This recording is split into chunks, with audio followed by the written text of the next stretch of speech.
He entered at 10:02. No chime, no ping. Just the quiet sigh of the HVAC swallowing its own exhaust as the doors slid shut behind him, sealing the corridor in a hush thick with ozone and old paper. The air tasted of wet asbestos, faint, metallic, and beneath it, and the ghost of chamomile tea, gone cold for years. She sat with her back to him, spine straight as a ruler drawn by a hand that had once measured the sky. The monitors glowed, green numbers climbing in silent ascension, red arrows dipping like wounded birds, blue streams of Forex data, unspooling like prayer, beads through a monk's fingers. The screen remained blank, a draft open, cursor blinking. Subject line: Proposal for Legacy Fund. In honor of CE, he did not step forward, did not clear his throat, let the silence press between them like an offering. The room held its breath. Outside, Manhattan slept beneath fog so dense it swallowed the upper floors of towers whole, and leaving only the lower third visible, an archipelago of steel and glass bobbing in a sea of gray. But within the window's reflection, he did not appear as he was. Suit pressed, tie knotted tight, watch ticking its final hours on his wrist. Instead, the glass showed him barefoot, robes torn at the hem by salt and storm, hair still damp with Galilean rain. His eyes, luminous, unbroken, stared out from a face untouched by time. She did not turn. Her fingers moved, not hurried, but precise, as though each keystroke were the closing of a tomb's final stone. He noticed the teacup first, on the windowsill, chipped spine splitting like an old wound, half full, steam long vanished. The handle bore the glyph, Omega inside a circle. He had carved it with his thumbnail during their first night together, when the city outside still hummed with its own oblivious life, and she whispered, "I don't know if you're real." And he answered, "You are the only thing that didn't dissolve." It had sat there since, unmoved, unthrown. The ring on her finger, brushed titanium threaded with microfilaments of gold, caught the dim glow from the monitors. The same alloy as the spacesuit he wore when he vanished from the Sea of Galilee at 3:14 a.m., reappearing barefoot atop a rooftop in Midtown, the wind carrying the scent of lilies and wet earth. He remembered the salt on his skin then, the weightlessness, the way the stars had bowed before him like ministers. Now he bore the ache of missed appointments. She typed again. A soft click. The server core beneath the floor trembled, not with strain, but recognition. A pulse, subtle as a heartbeat, rose through the tile and into his bare ankles. He felt it there. The ghost of ancient electricity still sleeping in the building's bones, humming in tune to the rhythm he had unknowingly taught it 30 years prior. He moved then, not toward her desk, through the ruin, past the broken elevator with its open jaw, and where a single shoe, leather, size 10, scuffed at the toe, rested as if waiting. Beneath its insole, an olive branch, brittle but whole, still clinging to life without soil, without root. He did not touch it, let it rest. Left at the water cooler, dead now, its basin cracked and blackened with rainwater from last week's storm. Inside it, 3 dandelion seeds suspended on their parachutes, trembling in a current he could not see but felt, the same breath that had once parted the Red Sea.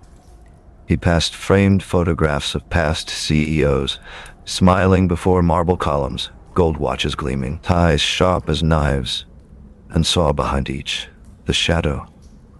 Too tall, too thin, arms stretched wide to embrace empty air. No one had ever noticed it, not even him. Not until now.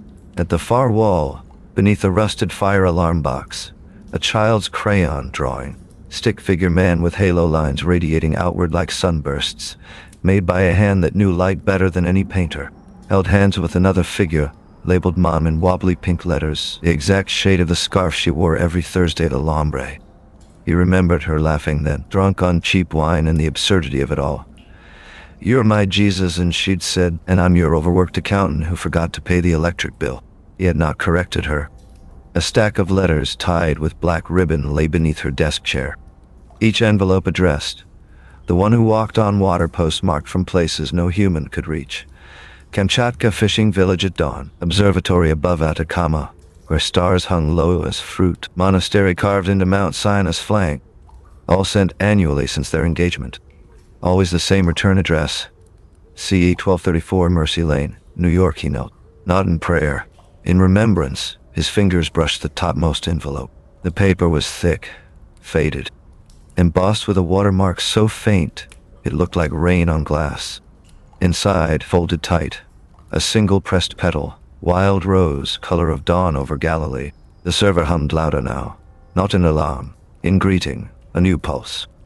Then another, each uploaded file, a voice memo from midnight 2018. I dreamt I was carrying the whole world again. And this time, I didn't know who to ask for help. A photo of her asleep on their couch, and hair fanned across pillow, mouth slightly open, a crumb of croissant clinging to her lower lip. He had taken it at 2:47 a.m., just before dawn cracked the window, and never showed her. Journal entry from January 18, 2003. She kissed me on the temple without knowing it was where they nailed the crown. Another. Forgave the debt of $3,000 today. No receipt. No fanfare. She didn't even thank me. I liked that. The lights dimmed, one by one, not from failure, from reverence. Fluorescent tubes blinked, flickered.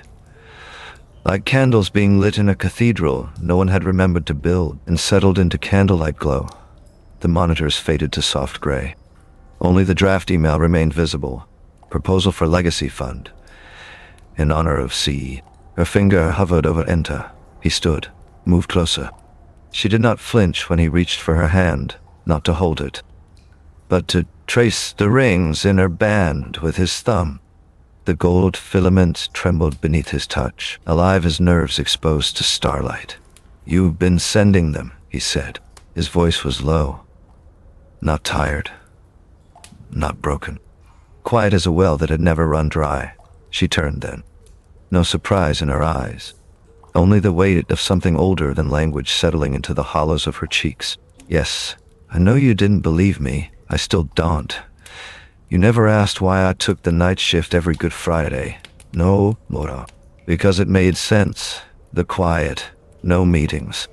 The coffee machine works better after midnight. He smiled then, small, without irony, as if laughter were simply a habit he had forgotten to shed. She lifted her hand, not to stroke his cheek, but to unclasp the ring from her finger, not by pulling, but by lifting gently beneath the band, as though unwrapping a chrysalis. The filaments hummed, a sound like distant bells underwater, and when it came free, a quiet click, she pressed it into the mouth of the server's external port. Her skin met metal, not as data, as offering. The moment she sealed it, and the lights dimmed to their final threshold, a breath. No one took it. Not her. Not him.